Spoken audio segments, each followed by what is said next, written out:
This new report has Raptors fans very worried, as Masai Ujiri has been a massive fan of Jonathan Kuminga for years now at this point, and reports have come out that a trade is imminent for the Golden State Warriors, young and up-and-coming prospect out here entering this year's free agency, and the price is going to be very expensive. And for the Toronto Raptors, who are a team on the upswing, looking at a young guy, Kuminga, that fits the timeline, that fits the system, fits the style of play, a lot of people are saying, hey, he'd be a cool fit. For years, people have been saying Jonathan Kuminga would be a very cool fit. And in a vacuum, I completely agree. But in the current context of where the Toronto Raptors are at in their development timeline, with the roster that's currently out there on this Toronto Raptors team, I'd be very, very worried in paying the price that it would take to bring in Jonathan Kuminga for this Raptors team. So we're going to break down this recent report, what it means for the Toronto Raptors, and frankly, why this is a massive risk for this Raptors team if a deal goes through. So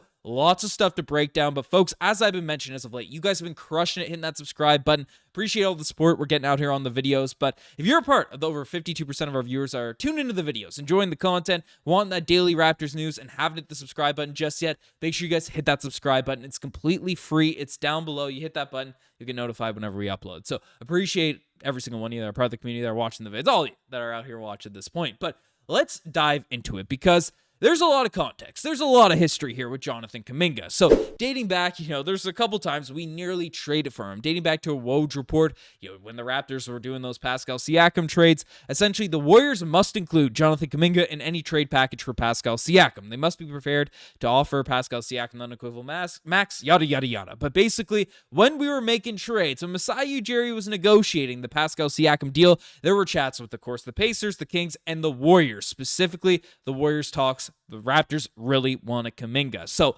they almost traded Pascal Siakam, a guy that was, a bona fide all-star for this team, a package that's centered around Kuminga. And basically, it happened another time when Zach Lowe, old report again, that the Golden State Warriors engaged with the Toronto Raptors on OG Anunoby as well. Sources have said the two sides did not appear to have gotten all that close, and talks petered out before the deadline. The Warriors would have likely had to include Jonathan Kuminga as a centerpiece of any OG Anunoby deal. So multiple trade packages, multiple deals for the Toronto Raptors out there in the past had to include Jonathan Kuminga. And, this day, there was also chatter, there was buzz about the Raptors drafting Jonathan Kuminga in the year we obviously ended up taking Scottie Barnes.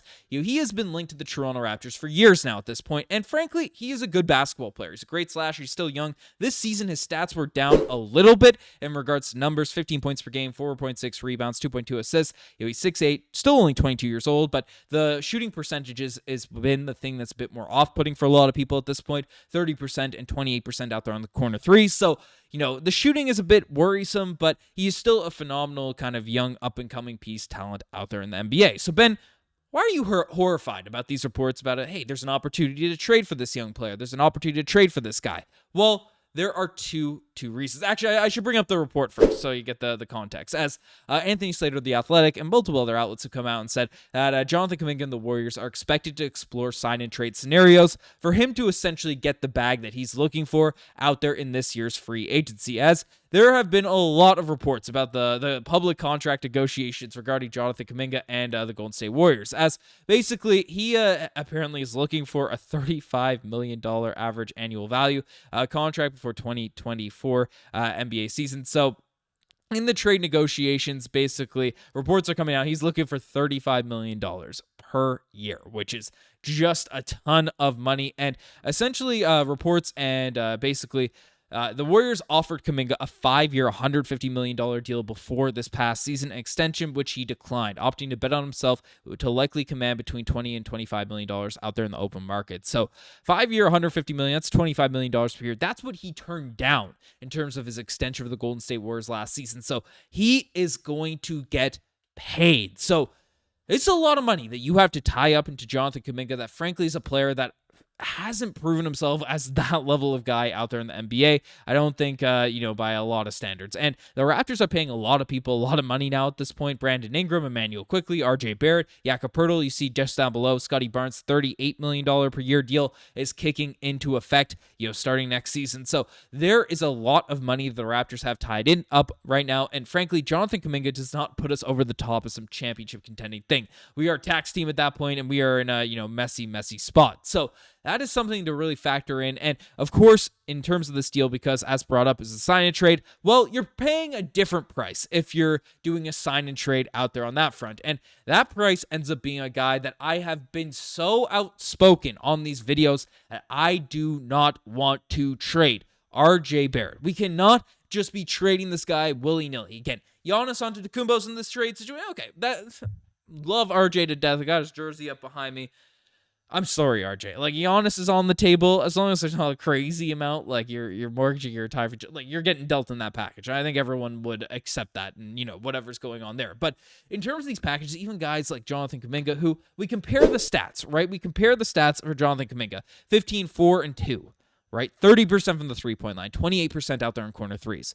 That's his stats right now. And again, it's a messy situation. I'll steel man the argument for Jonathan Kuminga after, but 21 points per game. 6 rebounds, 5.4 assists for RJ Barrett this season, 35% from the 3-point line and 40% out there on corner threes. He was the focal point of a lot of teams' defensive coverages last season. He really combated the squad. Like, RJ Barrett really impressed me last season in terms of his production, in terms of his skill level, and frankly, like, people are talking about fit. He can't shoot, he can't do, like, 35% on threes and then 40% in the corners. That is a guy that fits very, very well around a Scottie Barnes, around Brandon Ingram, around this team. So I don't know. I don't get all the nonsense. Everyone trying to dangle RJ Barrett out there for nothing. But the reality is, RJ Barrett just might get traded in one of these packages. Mike Scotto essentially broke down that Barrett was discussed in trade talks for Brandon Ingram with New Orleans, but the Pelicans preferred the expiring contracts of Bruce Brown and stretch five center Kelly Olynyk.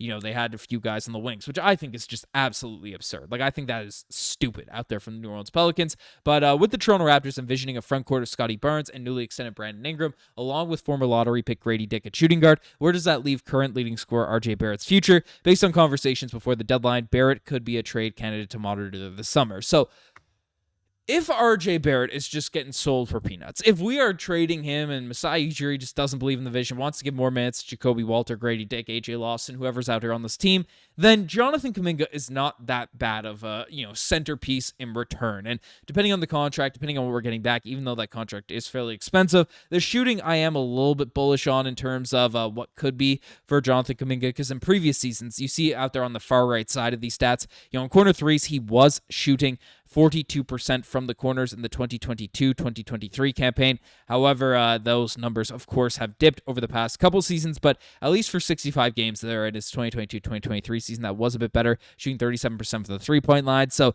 it has gone down. It's a downward trajectory, which is not that positive, but at least we've seen some of it here now at this point. So, maybe that jump shot does come back. It gets more consistent run. It's less messy in terms of, how he's playing out there on this team. Again, he was relegated to weird roles for the Warriors, so that can mess with the young player's confidence in the Raptors development system. Maybe he blossoms and becomes that star player.